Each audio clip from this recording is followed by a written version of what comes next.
लग्नानंतर सोनिया शहरातून गावात आपल्या सासरी येते. तेव्हा तिथे आंघोळीसाठी थंड पाणी पाहून ती खूपच कापायला लागते.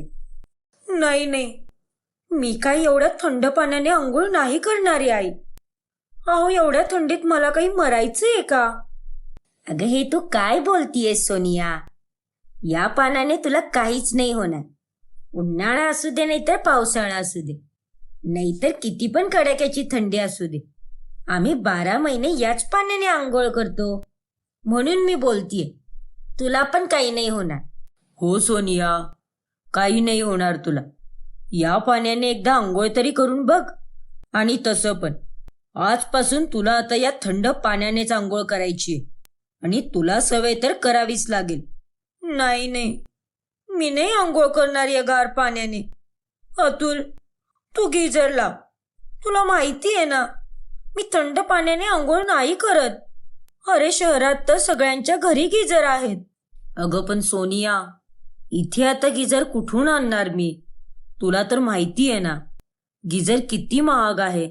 नाही नाही, या घरामध्ये कोणतं गिझर नाही लागणार.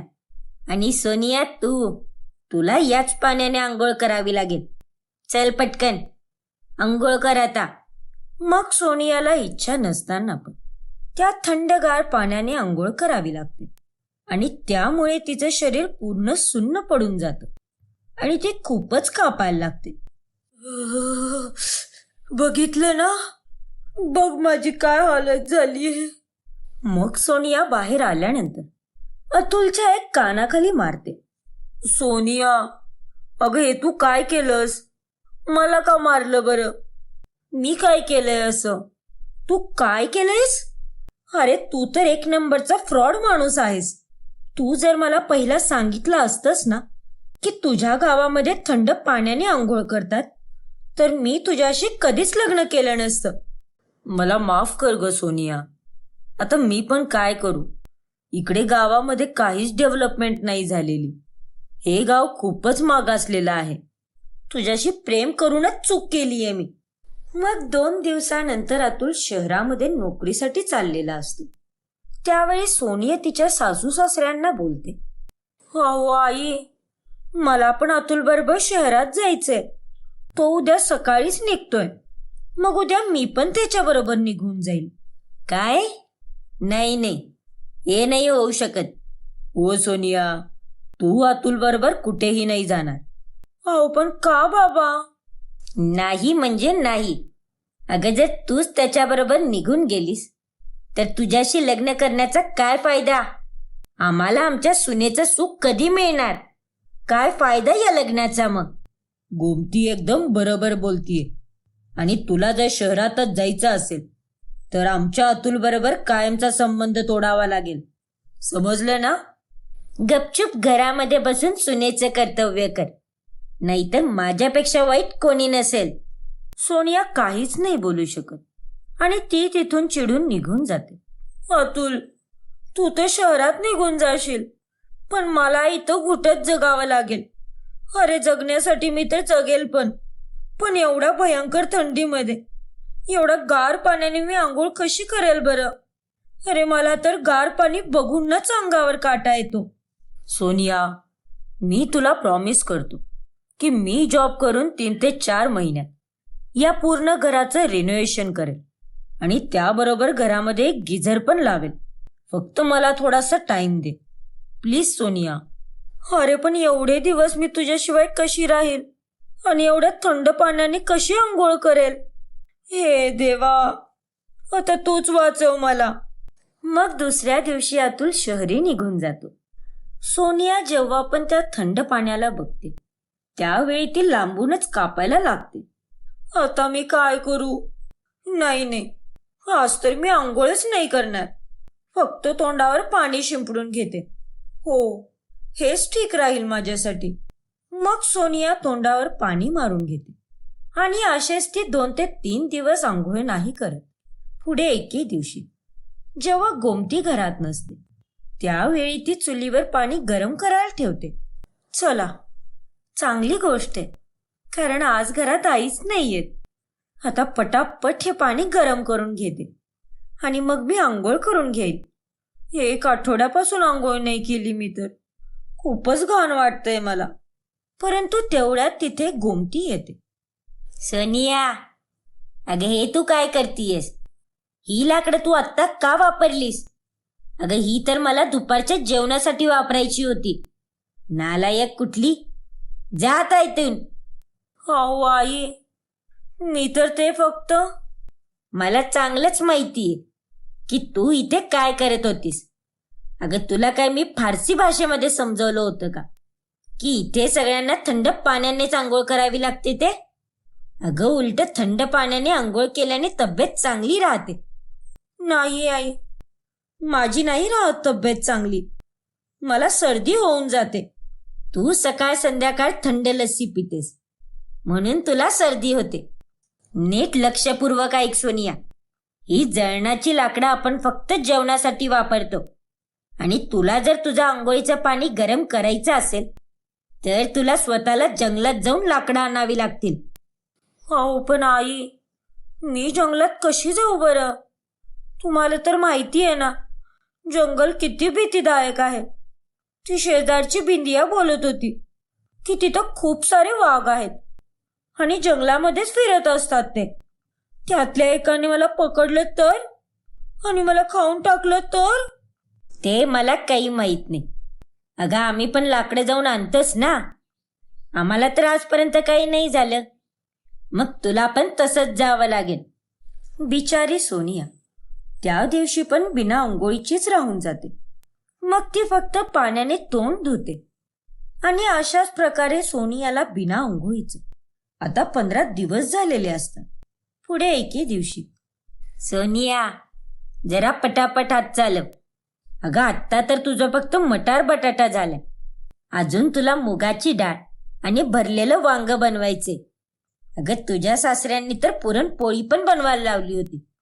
अहो आई, तुम्ही दोघं एवढं भुक्कड कसं काय असू शकता बरं? एवढी सगळी कामं मी एकटी कशी करेल बरं? अहो तुमच्या दोघांचं जेवण 10 लोकांच्या बरोबर आहे. तुला ती कामं करावीच लागतील. कोणतंच आता नाटक नाही चालणार. आणि हे काय, तुझ्या अंगाचं एवढा घाणवास कस काय येतोय बरं? तू आज आंघोळ नाही केली का? अरे देवा, मी तर आज परफ्यूम लावायचंच विसरून गेले. टाल्कम पावडर पण नाही लावली. काय सोनिया, गप्प का बसलीस तू? अहो आई, आज मी आंघोळ केली आहे. बहुतेक तुमच्या नाकातच काहीतरी गडबड आहे म्हणून तुम्हाला घाण वास येतोय.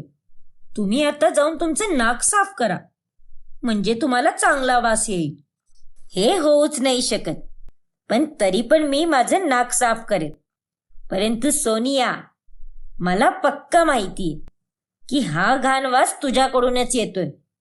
पुढे एके दिवशी, जेव्हा गावातल्या हँडपंपला पाणी येत नाही तेव्हा गावातील सगळ्या बायका मिळून नदीवर जाऊन आंघोळ करायचा प्लॅन बनवतात. काय? होय सोनिया, आज पाणी नाही आलेलं आणि म्हणूनच आपल्याला नदीवर जाऊन आंघोळ करावी लागेल. चल आता लवकर तुझे कपडे घेऊन ये.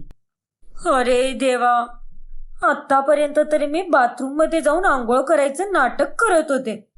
पण आता काय करू? आता तर मला सगळ्यांसमोर खरंच आंघोळ करावी लागेल. मग गोमती, सोनिया आणि बाकीच्या बायका मिळून नदीवर आंघोळ करायला चाललेले असतात. तेवढ्यात सोनिया सर्दी झाल्याचं नाटक करते.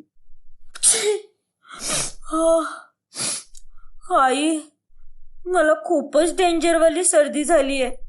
मी आज तुमच्याबरोबर नाही येऊ शकणार. हो ना गोमतीताई, तुमच्या सोनेला खूपच सर्दी झालेली दिसतीये.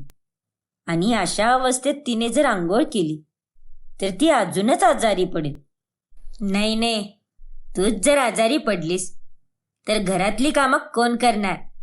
मी तुझ्यावर गंगाजल टाकेल, मग तू घरातली सगळी कामं करू शकशील. पण हो, देवघरापासून लांब राहायचं. ठीक आहे आई. हुश, आज तर अगदी थोडक्यात वाचले मी.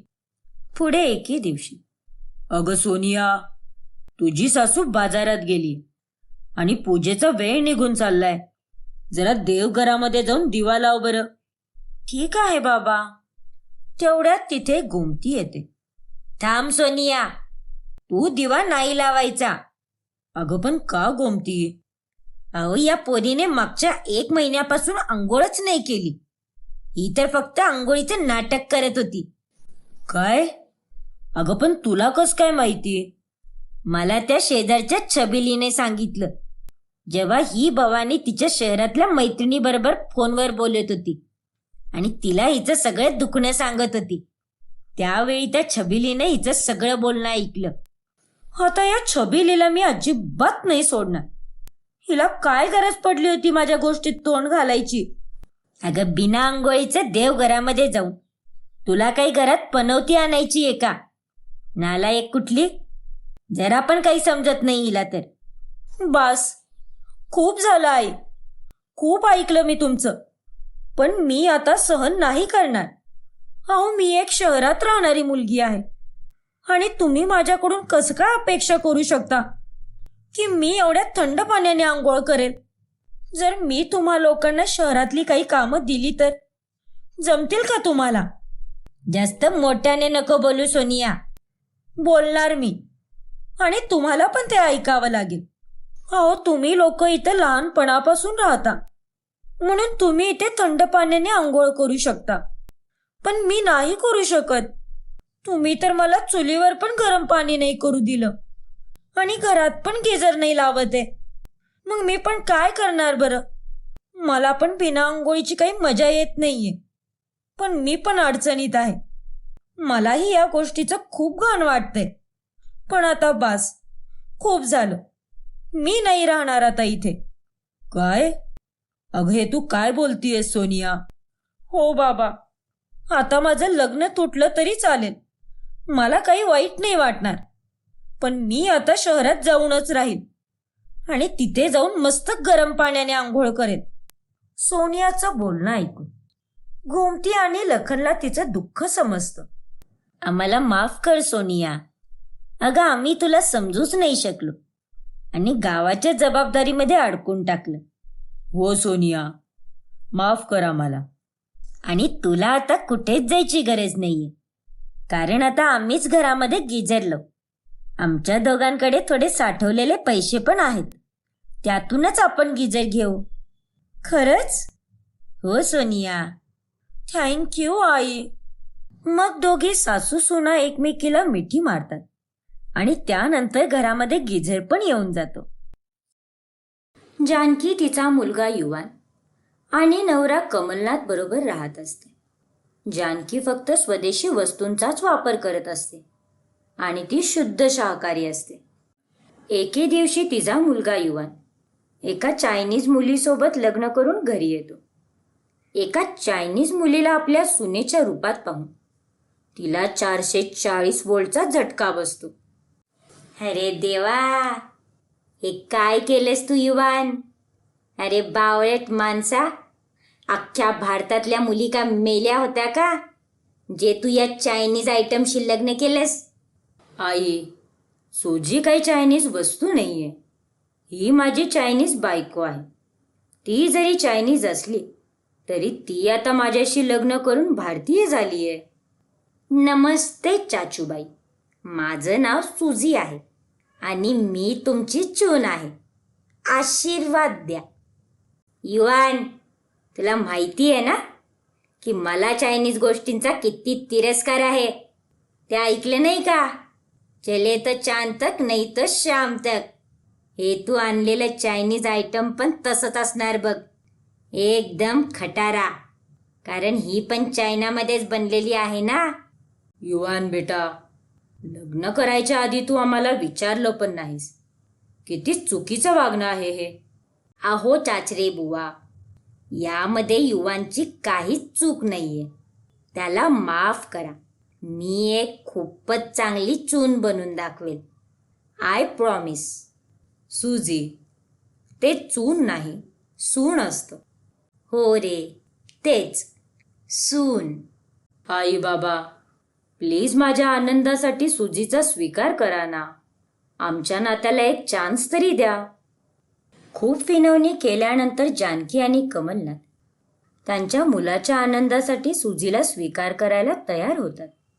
दुसऱ्या दिवशी सुजी जेव्हा स्वयंपाकघरात येते तेव्हा ती भिंतीवर चालत असलेल्या पालीला पकडते आणि झुरळ आणि उंदीर देखील पकडून ती शिजवते आणि त्यांच्यापासून सूप बनवते व नंतर ते सूप तिच्या सासूला देते.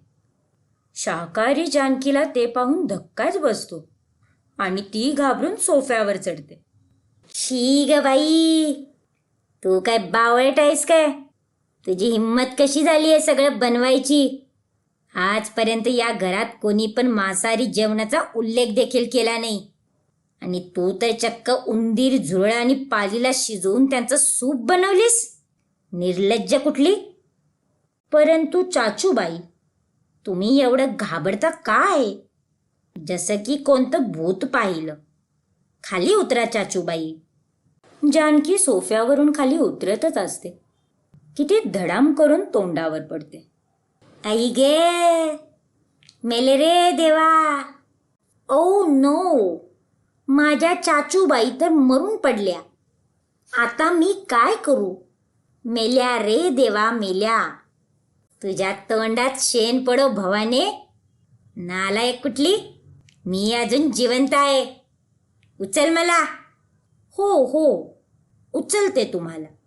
तुम्ही काळजी नका करू चाचूबाई. सुजी जानकीला उचलते. आज तू माझ्या घराला अपवित्र केलेस. तुला तर मी आता 3 दिवस उपाशी ठेवेन. आणि हो, खबरदार जर तू परत हे मांसाहारी जेवण माझ्या किचनमध्ये बनवलं तर. बनवायचं तर नाहीच, पण ते खायचं पण नाही. आणि परत हे जर असं काही झालं तर माझ्यापेक्षा वाईट कोणीच नाही बघ.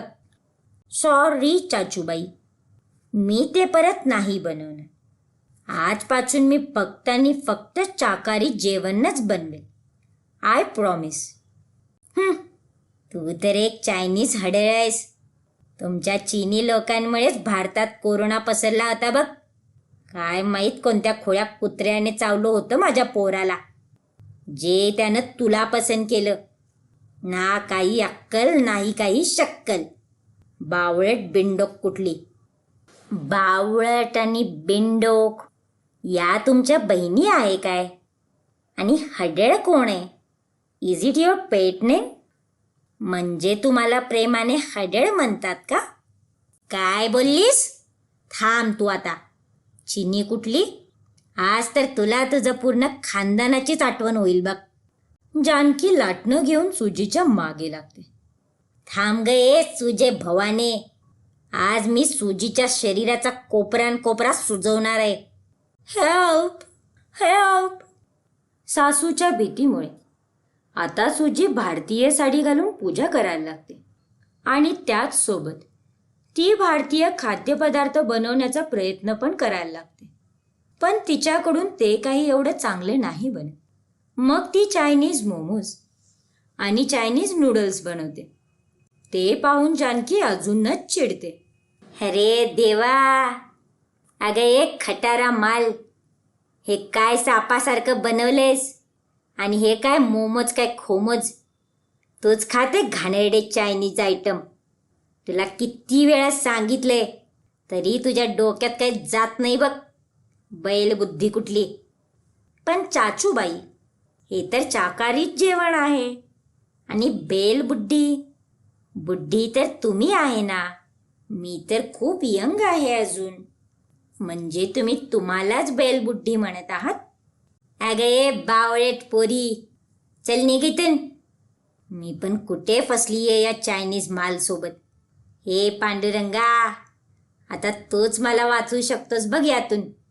सुजीच्या मोडक्या तोडक्या मराठीमुळे गल्लीतले सगळेच लोक तिच्यावर खूप हसत असतात, ज्यामुळे जानकीचं डोकं अजूनच खराब होतं. एके दिवशी जानकीच्या घरी तिच्या मैत्रिणी येणार असतात. हे बघ सुजे, मी तुला आधीच ताकीद करतीये.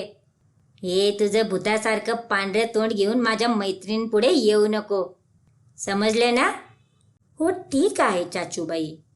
मग जानकी एकटीच नाश्ता बनवायला लागते आणि तिच्या मैत्रिणी आल्यावर ती त्यांना खायला देते. काय ग जानकी, किती कंजूस आहेस तू. अगं एवढा पैसा वाचून काय ताजमहल बांधणार आहेस काय? आमच्या घरी येते तेव्हा किती हावरटसारखी खातेस. आणि तुझ्या घरी आल्यावर फक्त तू एकच पदार्थ बनवलीयस खायला. अगे ते तसं नाही आहे. तेवढ्यात तिथे सुजी येते आणि ती सर्वांना चायनीज नूडल्स आणि मोमोज देते. कोणी बोललं की माझ्या चाचूबाई कंजूस आहेत? हे बघा, मी तुमच्यासाठी काय काय बनवलं आहे. मस्त आहे ना? अरे वा सुजी, हे मोमोज आणि नूडल्स तर खूपच टेस्टी आहेत.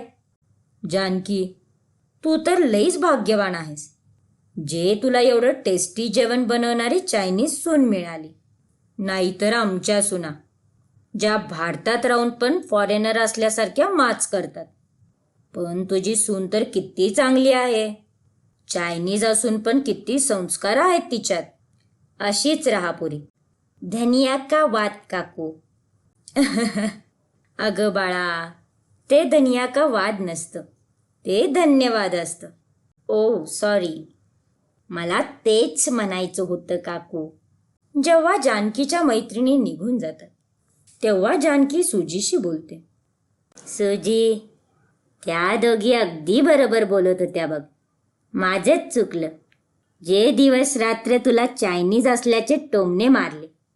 तू चायनीज असो किंवा भारतीय आहे तर तू एक माणूसच ना.